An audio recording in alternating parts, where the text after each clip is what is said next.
Olá, menina! Olá, família! Tudo bem com vocês? Sejam muito bem-vindos para mais um podcast Menina Nem Te Conto. Como você está?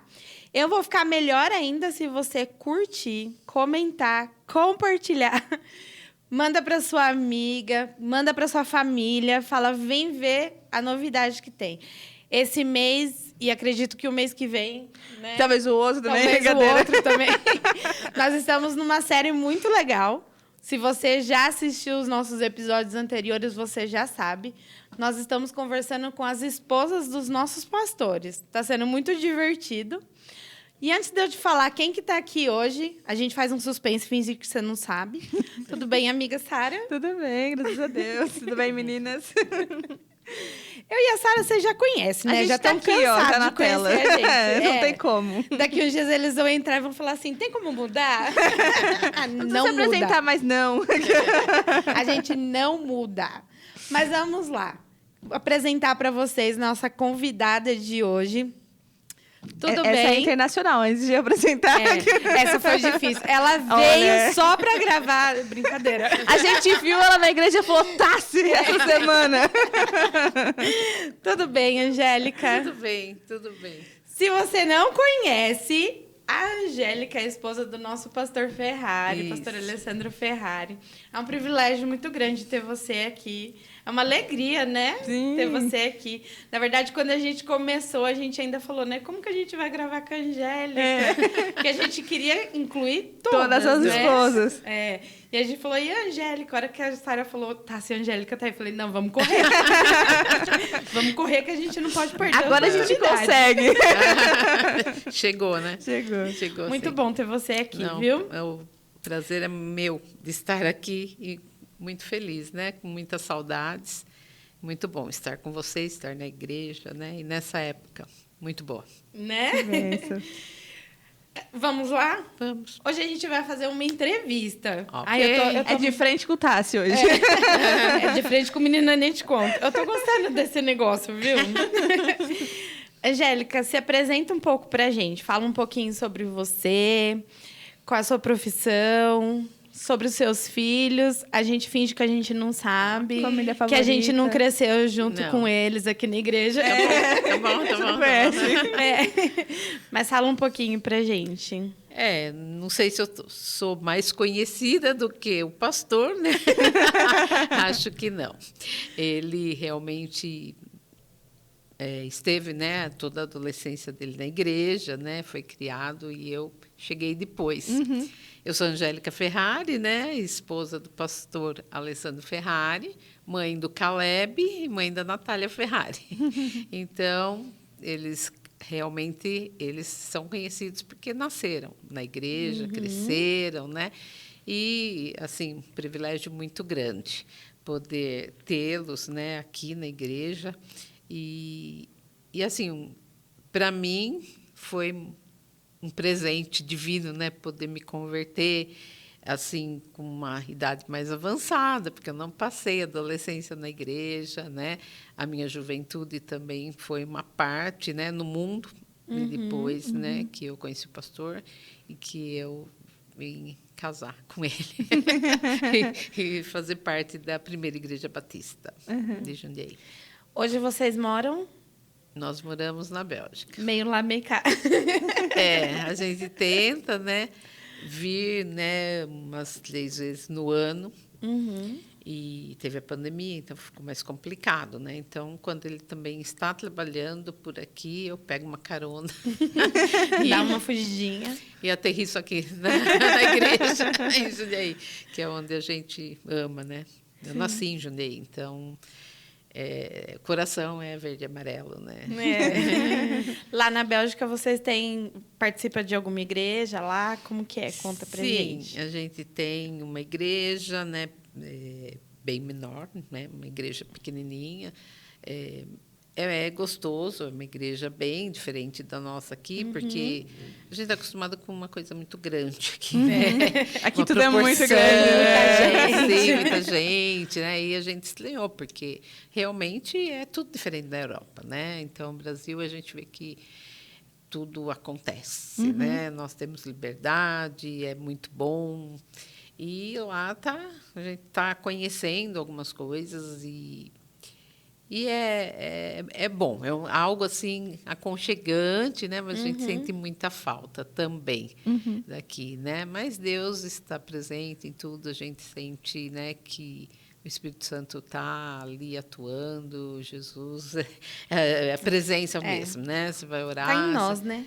Então, onde você está, você pode, né, conversar com o Sim. Senhor e sentir a presença. Sim. É importante a gente E como estar que foi inserido. essa questão da mudança para a Bélgica? Faz quanto tempo que vocês estão lá e como que foi isso? Foi bem gradativo, né? Porque o Alessandro ele foi expatriado para lá e eu, né, tinha minha profissão aqui, minha escola, tudo. O Caleb ainda fazia faculdade, a Natália também tinha terminado a faculdade dela, mas estava morando, né, com a gente aqui, que ela também fez o intercâmbio, voltou. E, então foi assim, foi passos lentos, né? Demorou um tempo, né? Demorou. O pastor ele foi sozinho, eu fui um dia para conhecer, mas eu falava que eu não ia.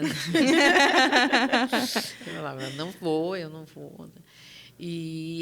Mas quando Deus tem um propósito, a coisa vai acontecendo, né? Então, aí ele foi, eu fui, fiquei um pouquinho, depois eu voltava, daí a Natália ia, ficava com ele, porque o começo é muito difícil para ele, foi muito difícil também, ainda mais ficar sozinho, mas ele queria sentir tudo para depois me levar. A Natália também ficou um tempo lá. O Caleb, ele fazia faculdade ainda, então, quando ele veio para cá, né, a primeira vez que ele foi para lá, ele conheceu, voltou, e depois ele falou, quando terminar a faculdade, eu vou, né?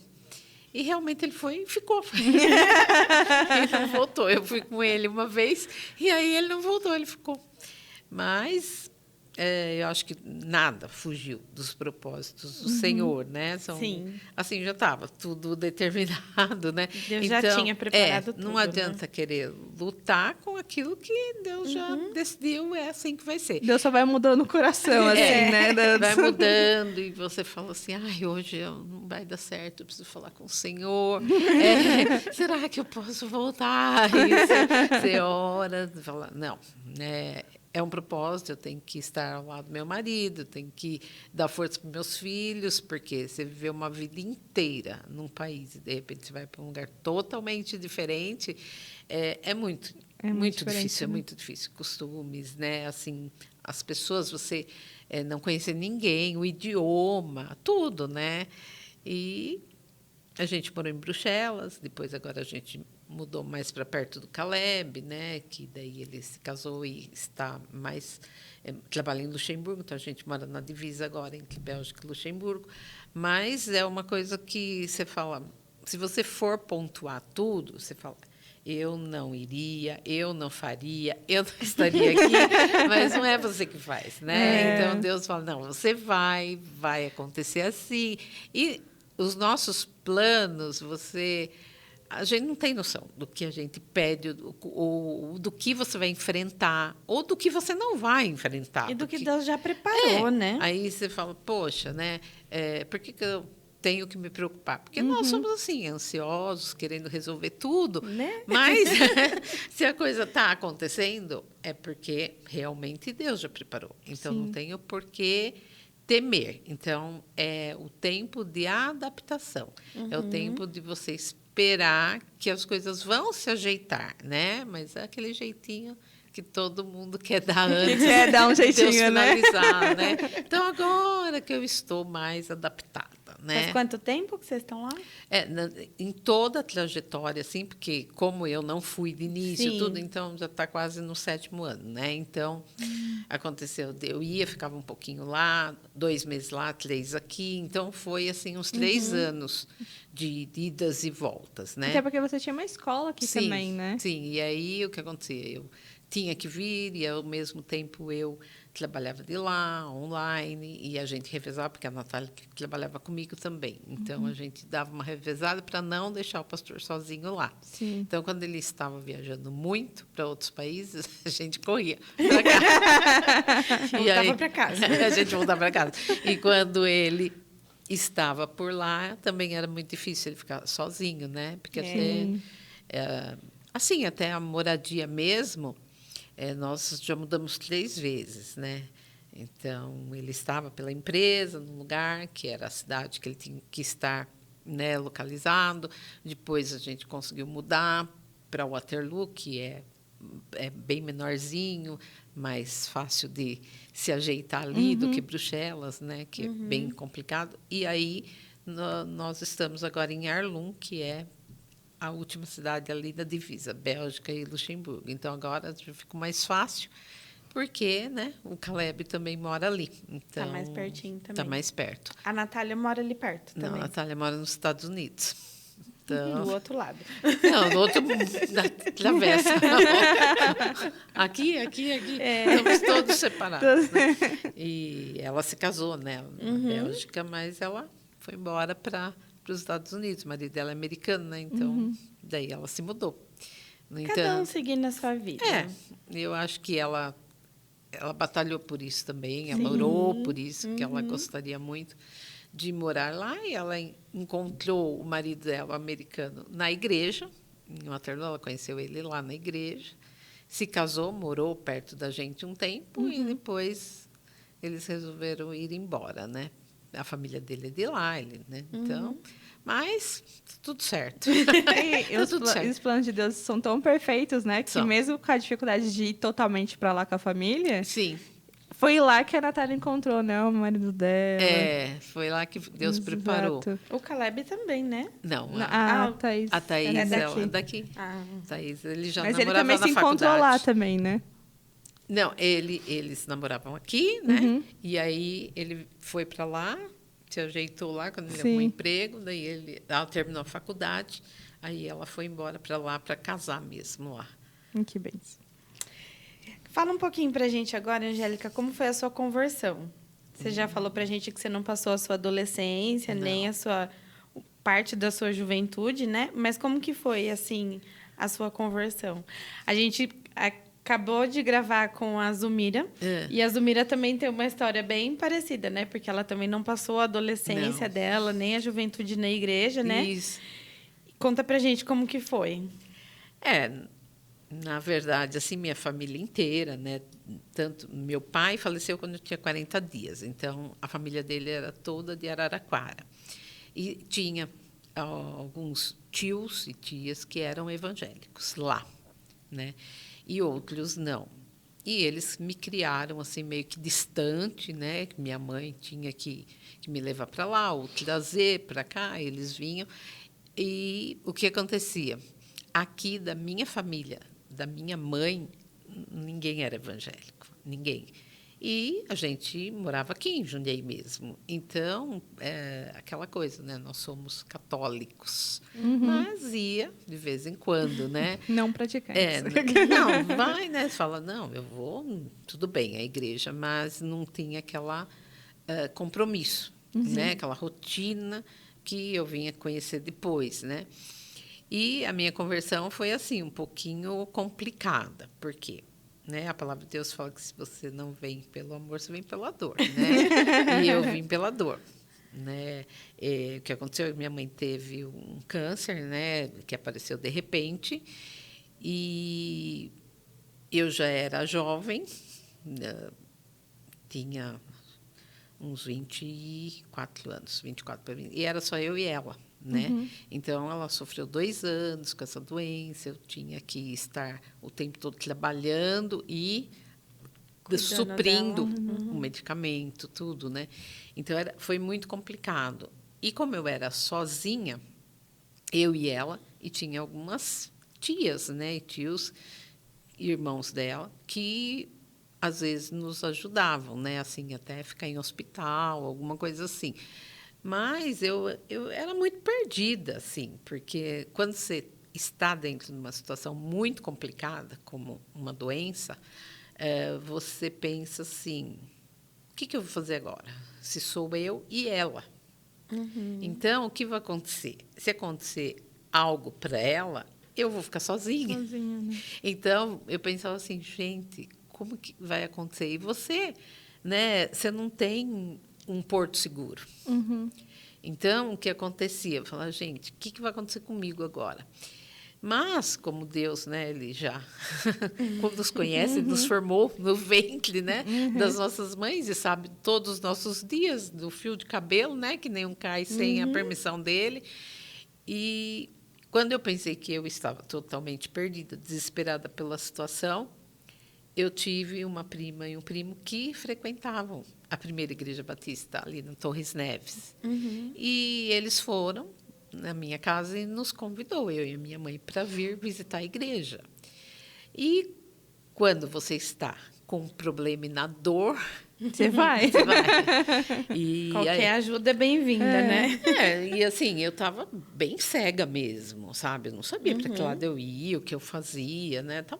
Pela situação, eu estava bem cega. E aí a minha prima falou, né? Vamos para a igreja, você vai conhecer, né? Eu falei, vamos. E a minha mãe aceitou vir para a igreja, né? E aquilo, né, é um conforto, porque a pessoa já está doente, está procurando alguma coisa. E como ela aceitou, para mim, eu falei, eu vou, porque ela quer, né? E quando eu entrei, que eu subi as escadas, né? Vocês conheceram bem ali? Sim. Então, a igrejinha, a gente chegava, né, e tinha a escada. E eu subi ali, eu senti uma paz já.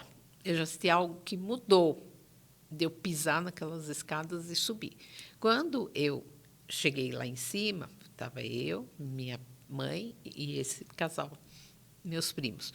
Quando nós subimos, minha mãe estava meio assim, né, indiferente com a situação, né? Porque ela estava com dor, estava com problema, né? E eu falei, nossa, eu estou sentindo alguma coisa que eu nunca senti na minha vida ali. E aí teve a recepção toda amorosa dos irmãos, das irmãs da igreja que eu não conhecia. E quando você está carente mesmo, um abraço, uma sorriso, palavra, né? um sorriso, né? Aquilo é como se fosse um medicamento mesmo, é o amor que vem, né, com várias atitudes ali de pessoas que você nunca viu e a pessoa está disposta, né, a te mostrar coisas que você não está conseguindo enxergar, que existe ainda uma situação, algo que vai acontecer que é o inesperado, porque Deus, para mim, estava distante e Ele parece que Ele não estava entendendo o que estava acontecendo comigo. Não estava te vendo, Ele estava né? me vendo, né? E eu fui naquele culto e eu gostei muito e a minha mãe também gostou. Então, aí tinha, acho que era de quarta-feira, e daí nós voltamos, e depois nós voltamos no sábado, e depois nós voltamos no domingo. E nós começamos a frequentar a igreja. E eu trabalhava, na época, eu lecionava. Eu lecionava de manhã, tarde e noite. Então, eu tinha que trabalhar bastante, porque, às vezes, eu tinha que buscar medicamento numa associação para suprir todo o complexo que tinha, né, era um coquetel praticamente, né, de medicamentos e toda vez eu aprendi a orar. Eu saía de casa para buscar e eu conseguia isso. Eu falava, eu ainda não conheço esse Deus, o Deus que eu conhecia era meio distante de mim. E daí eu passei a conhecer esse Deus que começou a ser presente na minha vida o tempo todo, né? E quando eu cheguei na igreja, depois de a gente frequentar alguns cultos, ia ter um retiro jovem. E eu nunca tinha ido retiro jovem, não sabia nada que era igreja evangélica, né? E aí ia ter esse retiro jovem. E os jovens de lá, as meninas, vieram todos me convidar. Aí, dá licença. Toda. Aí eu falei assim, mas acho que eu não vou. Eu não conheço ninguém. O que eu vou fazer nesse retiro, né? Vou chegar lá, vou ficar sozinha. Não sei o que faz ainda, não sei orar direito, não sei fazer nada. Aí eu fui. Cheguei lá. Nossa, era uma coisa inexplicável, né?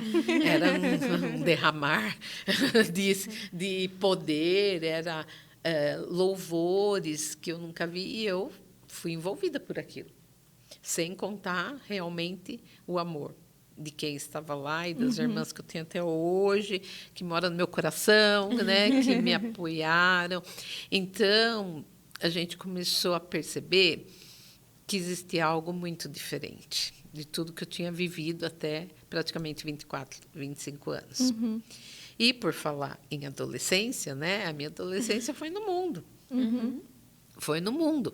Então, era o quê? Era o que os jovens faziam, né? E eu vejo assim, como Deus me livrou de muitas situações. Mesmo estando lá, né?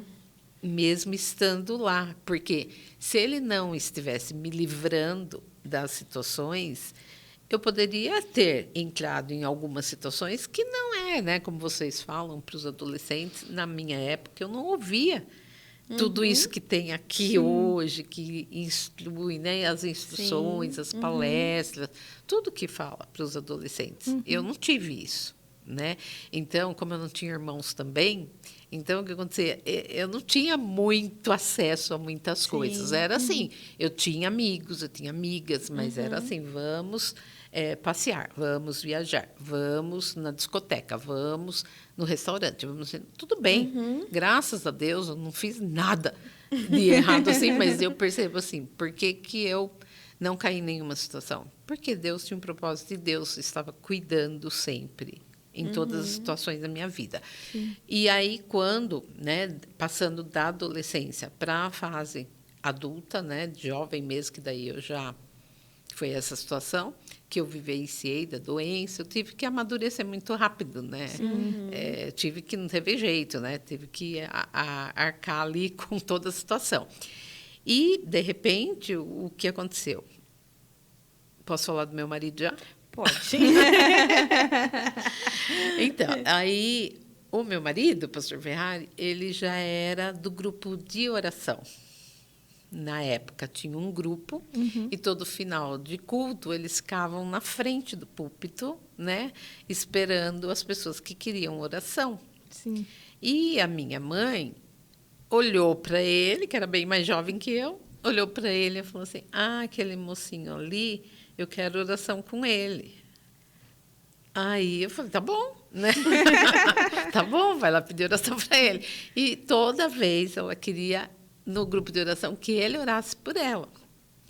Aí, um dia, né, depois ela fazendo tratamento, ela chegou para mim e falou assim: por que você não namora aquele moço lá? Aí eu falei: mãe, você não está bem assim, né? Você está falando alguma coisa... É efeito dos remédios. Eu falei: mas ele é muito jovem, né? Um moço muito jovem, né? Não. Aí, tudo bem, mas eu não sabia que já era Deus, né, dando um consolo para ela, porque ela queria que eu estivesse bem. Ela, acho que ela não se importava mais com o que ia acontecer com ela. Com ela, né? Porque quando ela chegou na igreja, depois de pouco tempo, ela já se batizou. E eu acho que ela já... Assim, ela vendo eu bem, ela já estaria bem. Então, Deus poderia levá-la que ela só gostaria de me ver bem.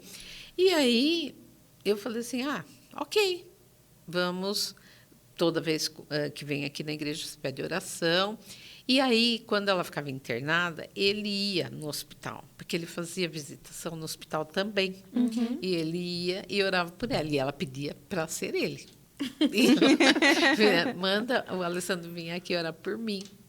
Aí, tá bom, ele vem. E ele ia mesmo, coitado. Ele ia assim, saía do emprego, às vezes ia, sabe? E assim as coisas foram acontecendo, a gente foi se aproximando, mas nós não tínhamos tempo de namorar. Nós não tínhamos tempo nem de pensar o que era. Ou alguém pedir namoro, ou a gente ter tempo para nós. Quando foi passando o tempo, a gente estava junto, sem pedido de namoro, e no hospital, ficando no hospital, assim, sabe?